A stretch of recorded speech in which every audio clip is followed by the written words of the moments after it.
Oh yes, boys and girls. Here's what just came in the mail today. Our new project. Canvas messenger bag, which we're going to use for everything. And we're going to treat this with wax. Stay tuned. We'll open it up.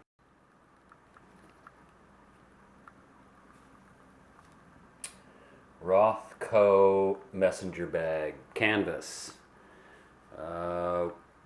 Nice heavy canvas, but it's not waterproof. So the plan for today is to wax this bugger.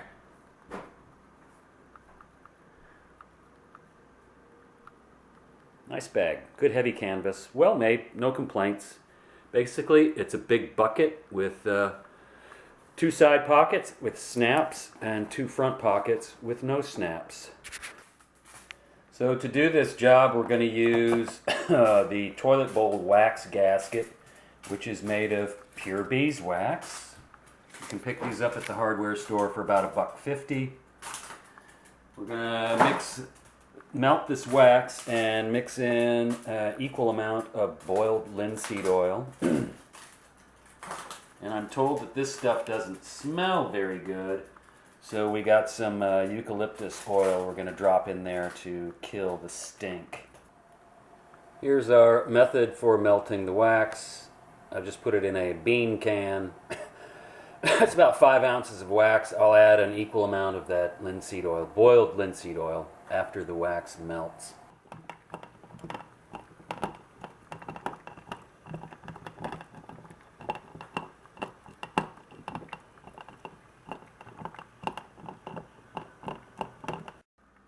So one wax ring with boiled linseed oil covered the entire outside of this bag. I'm now going to do the inside seams because they're pretty heavy. I just want to make sure that they get coated well. And there are pockets here. We're looking at the inside of the bag. I flipped it inside out. So there's pockets in front that I couldn't get down into, so I'm just going to wax from about here on up all the way. So all the wax has been applied. Just letting it dry a bit. And my good buddy Rasmus is going to bring over the heat gun to finish this off with. Use the heat gun to heat the wax and get it to really soak into the fabric. The wax was heated with a heat gun, and I'm very happy with the way it's turned out. And it is waterproof to the extent that when water hits these surfaces, it's waterproof. Obviously, I can't control these areas here or here or here. However, I can set this bag on wet, soggy ground and have no fears about the bottom leaking. So, all in all, a fun project, very easy. I added drops of eucalyptus oil to change the smell. I would not do that again. I find there's no need for it, truly. I don't see any advantage. Plus, those eucalyptus drops were expensive. Don't do it. So now instead of having a backpack, let's say, I'm using what is known as a Haverack. This is just a shoulder bag that I can carry into the bush, the woods, or use as an everyday urban, utility bag. I did want it to be waterproof, which it was not. Now it is, and just to show you what I have inside, this would be, my intention was to create a weekender bag, or an overnight bag, let's say, for going out into the woods.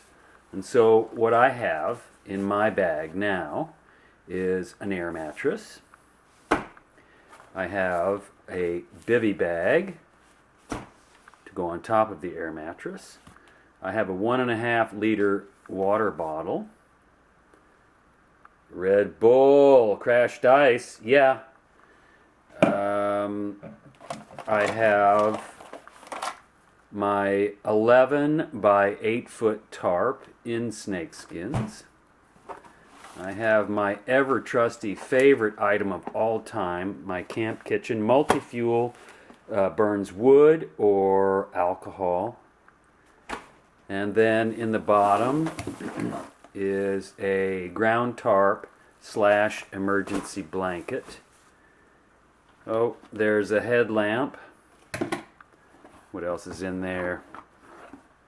Hang on, I gotta change batteries, damn it. Okay, back with a fresh battery. So everything in the, I think everything in the bag is out. There's also a little zipper pocket here. I don't know if you can see that. And in there, I have my first aid kit. And I also have a, what do you call it? This is what I call my fire kit. Then what else is in there? Let's see. I have a separate fire steel and a striker. Then I also have an additional folder knife. Great little knife. Seems like there should be something else in there. Oh yeah. Entertainment system. A harmonica. Beauty. What else? Oh, here's just, this is actually an addition for my fire kit. It's just a piece of rubber inner tube because that stuff burns like crazy.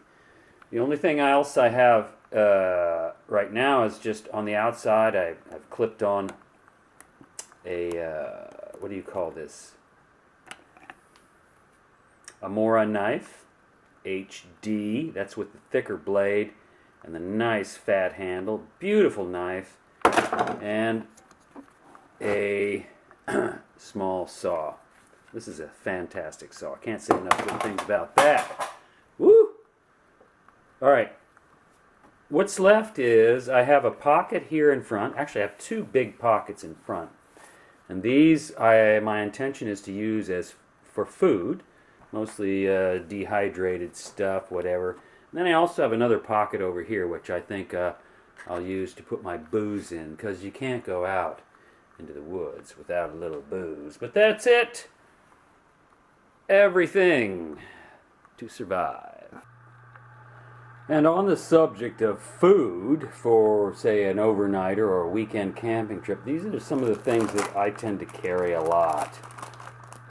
Mr. Noodles, ramen noodles essentially. These are the chicken flavor, and they have a little flavor pack in them. Great, you can toss in whatever you like with that. Here's a little thing of rice. Uncle Ben's Fast and Fancy. Yeah, good stuff. Easy squeezy, nothing to it. This is something that I made myself. Excuse me. This is just a bag of chili, which I dehydrated in the oven. So that's really nice. Just add water, heat up, it's done. Then here's a recent thing that I just started doing. This, oh, you can't see it from the picture, but it's salmon fillet that's been dried into salmon jerky. So there is a massive bit of fish. Wonderful stuff. Great protein. You don't have to do anything with it. I always like to take Brunswick sardines. These are the hot jalapeno pepper varieties. That's a staple wherever I go, whether it's hiking, camping, whatever, you name it, biking. And then there's these things. These are awesome. Flaked light tuna. Oh, and that is some hot peppers. Burn your face off. Yeah, so that's always good, especially on a cold night. So these are the kind of foods that I can pack into these bags. Let's just make a note. There's plenty of space on top here, although I am reluctant to throw any more in there, unless, of course, it would be, say, something like a down vest that I could compress and sit in there. And we still have this pocket here. which, as I said, that's where I would put my booze, but you don't have to take booze. You know, you don't have to take a lot into the woods. You just have to know what to collect that is edible and not poisonous. So there you go, for what it's worth.